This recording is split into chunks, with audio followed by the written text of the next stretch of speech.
The Battle of Muros Bay took place on the 25th of July 1543, during the Italian War of 1542 to 1546, between the French fleet under Jean de Clamorgan, Lord of Soane, and the Spanish fleet commanded by Don Álvaro de Bazán, 1st Marquis of Viso, father of Don Álvaro de Bazán, 1st Marquis of Santa Cruz, who was also present at the battle, being no more than 18 years old.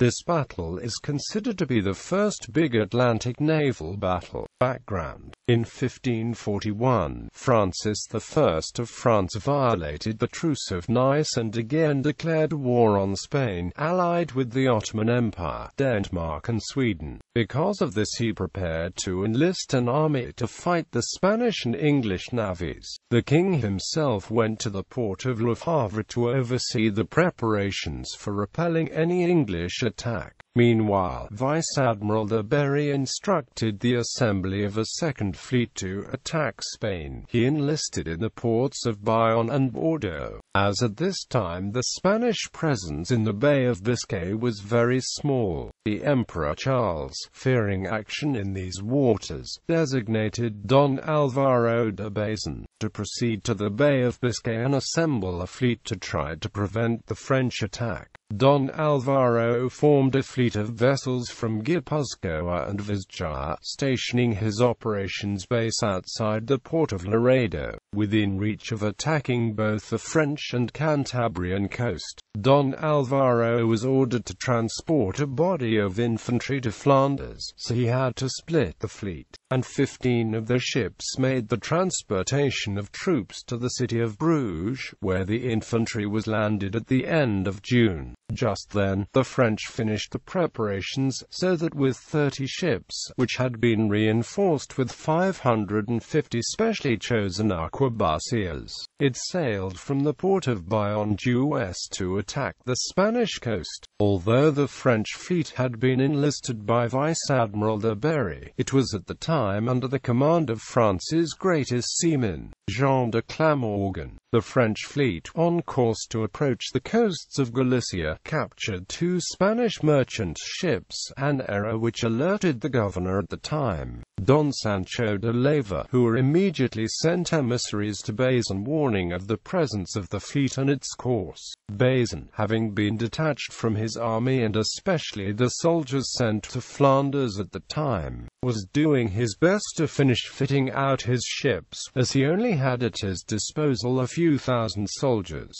Reading the messages of Leyva, he sent for reinforcements and was quickly reinforced with 500 arquebusiers. On the 10th of July, the French fleet passed through the waters of Laredo, thinking that there were no Spanish ships in the area, looted the villages of Lage Corcubion and more ports found on course, arriving at Cape Finisterre, finally throwing her anchor out at Muros, where they demanded a ransom in exchange for not scorching the city. Given the sensitivity of the situation, sailing as fast as he could to get to Muros in as short a time as possible and catch the French off guard. The battle. The French remained at anchor in front of Muros when the fleet of the Marquis of Viso came over to them at full speed. He only had 16 ships, which were all that he could enlist and equip, but were, apparently, the largest available at the time,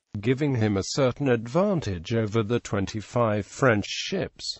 As it was the 25th of July, the festivity of St. James, patron de España, Bazán harangued his troops by pointing out that it was impossible for the Spanish to lose a battle on this particular day. The Spanish troops attacked with such a raging fervor that the French were overwhelmed in a short time. Don Álvaro turned to aim his flagship against the French admiral, which was positioned next to the corsair halibard. He fought bitterly against them both with such a raging fury, as there were over 100 men who were still, or hors de combat, in the Spanish ship. Seeing as the enemy had the advantage, Don Álvaro took advantage of a gust of wind which gave him the momentum necessary to charge Clamorgan's ship with such force and skill that he managed to sink it. Once he had sunk Clamorgan's ship, Don Álvaro then turned his attention solely to Alibard's ship, which was finally boarded and captured. Aftermath. Although the fighting was fierce, lasting a total of just under 2 hours, at the end of which the French were completely defeated. Of the 25 ships that made up the French fleet, only one escaped. The French casualties exceeded 3,000, but the Spanish a further 800, of which only 300 were killed. The news of the victory reached the ears of the Emperor and his son, Prince Philip, who were satisfied with the great victory obtained by the Marquis of Viso. With the defeat of the fleet, the French no longer posed a threat to the coastal towns of northern Spain, and the Spanish obtained complete control of the Cantabrian Sea.